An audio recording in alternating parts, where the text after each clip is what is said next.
বাবাকে বুঝতে একটা জীবন লেগে যায়। 4 বছর বয়সে আমার বাবা সেরা। 6 বছর বয়সে বাবা সবাইকে চেনে। 10 বছর বয়সে বাবা ভালো কিন্তু একটু কঠোর।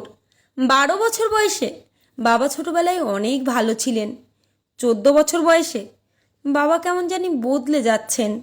16 বছর বয়সে বাবা কিছুই বোঝে না। 18 বছর বয়সে বাবা দিন দিন আরও কঠোর হচ্ছেন। 20 বছর বয়সে বাবার ব্যবহার সহ্য করা কঠিন। মা কিভাবে সহ্য করেন?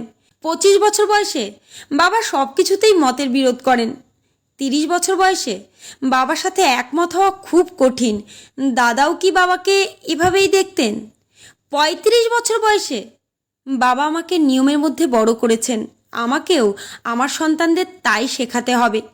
40 বছর বয়সে বাবা এত কষ্ট করে আমাদের বড় করেছেন, আমি বুঝতে পারছি।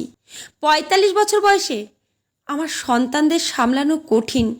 বাবা কত কষ্ট করেছেন আমাদের ঠিক পথে রাখতে। 50 বছর বয়সে বাবা সব কিছু দীর্ঘমেয়াদী পরিকল্পনা করতেন। তিনি ছিলেন দয়ালু ও বিশেষ একজন মানুষ। সত্যি আমার বাবা সেরা।